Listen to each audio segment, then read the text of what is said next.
আসসালামু আলাইকুম প্রিয় দেশবাসী। শুভচেতনার ধমনী কখনো রক্ত শূন্য হয় না।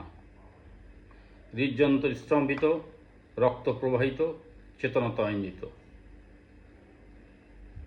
অনেক অজানা তথ্যই আছেন যা তৃণমূল আওয়ামী লীগ থেকে শুরু করে এবং বাংলাদেশের টেকনাফ থেকে তেঁতুলিয়া অনেক আওয়ামী লীগের সমর্থক, নেতাকর্মী এবং যারা তৃণমূলের সঙ্গে জড়িত তারা জানেন না। 5ই আগস্টে কিন্তু আমাদের একজন কিউএমজি অর্থাৎ এসএসএফের চিফ ছিলেন, কিউএমজির মুজিব।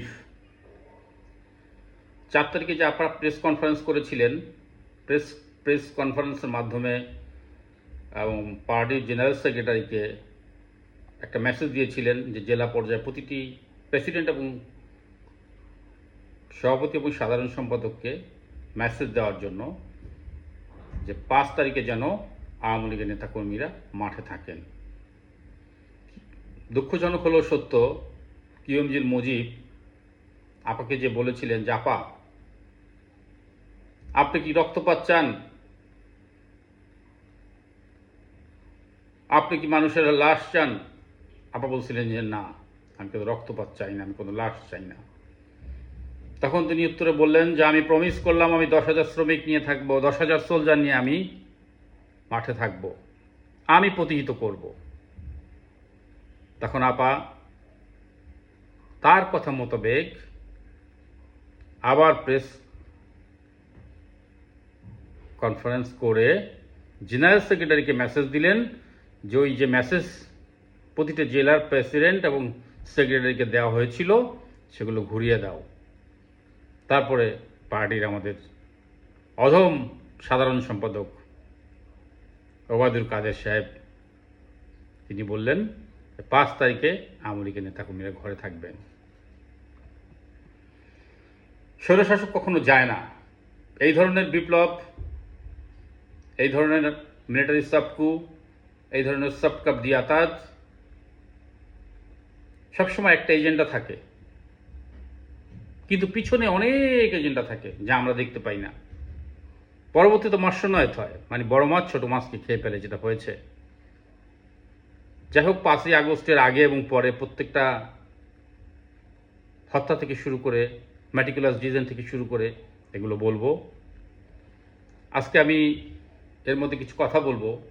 বিএনপি সরকারকে গভীর চক্রান্তর মাধ্যমে ইউনূস গং এবং তাদের আদর্শিক মিত্র স্বাধীনতা বিরোধী রাজাকার বিহারী পাক বীজ এই ভারত সফরকে নিয়ে বিশাল চক্রান্ত করেছেন এবং ডিসেম্বরের মধ্যেই বিএনপিকে উৎখাত করার একটা চক্রান্ত তারা করেছেন। এর মধ্যে বিদ্যুৎ সংকট, সারা দেশে একটা বিদ্যুৎ সংকট তৈরি করেছেন। বিদ্যুৎ সংকটের মাধ্যমে ব্যাপক একটা আয়োজন তৈরি করবেন, একটা বাংলাদেশে একটা অরাজকতা সৃষ্টি করবেন। এটা একটা ষড়যন্ত্র, একটা পার্ট। গ্যাস সংকটের তীব্রকর করে ইউনূস বান্ধব চক্রের সদস্যরা পিটাস হাস এর মাঝে সক্রিয় হয়েছেন, এটা বিএনপির জানা আছে অবশ্যই। সচিবালয় ও সিভিল প্রশাসনের ভেতরেও খুব নীরবে সংগঠিত হচ্ছে একটি গ্রুপ, যাদের টার্গেট যে কোনো জাতীয় ইস্যুকে সামনে রেখে জনতার মঞ্চ টাইপের আয়োজন করে সরকারের বিরুদ্ধে প্রকাশ্যে বিদ্রোহ ঘোষণা করা।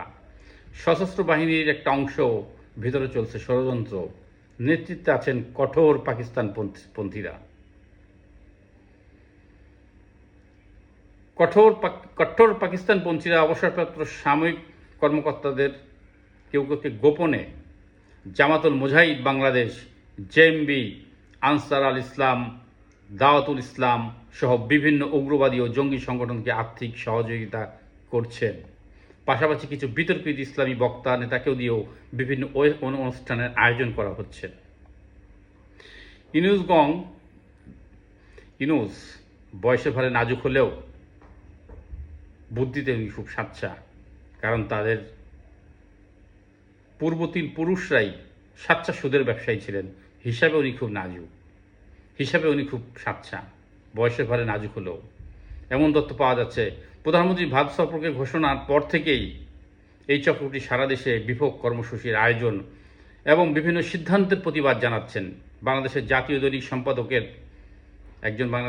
দৈনিক সম্পাদক আছেন টার্কিস্ট মডেল, তাকে আপনারা খুব ভালোভাবেই চিনেন। তিনি গোপনে একটা সংগঠন তৈরি করছেন, লং মার্চ টু ফারাক্কার অভিমুখে লং মার্চের প্রস্তুতি চলছে, যেটি অর্থায়ন করেছেন পাকিস্তানি আইএসআই।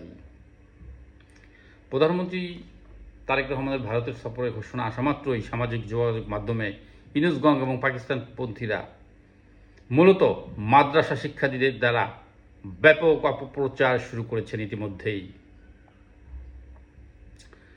বাংলাদেশের পাশাপাশি ভারতের অভ্যন্তরেও পরিকল্পিত নাশকতা চালানোর টার্গেট নিয়েছেন পাকিস্তানি আইএসআই, যেটা ওদের পূর্ব পরিকল্পিত। বাংলাদেশের গোয়েন্দা সংস্থার কাছেও বিভিন্ন রিপোর্ট আছেন। এ বিষয়ে তারা বিভিন্ন কার্যকর পদক্ষেপ নিচ্ছেন। উগ্র সাম্প্রদায়িক এবং অপশক্তির পাকিস্তানি আইএসআই এদেশীয় দোসররা যাতে দেশকে অস্থির করতে না পারে সে লক্ষ্যে জরুরি ভিত্তিতে পদক্ষেপ নেওয়া প্রয়োজন বলে আমি মনে করি।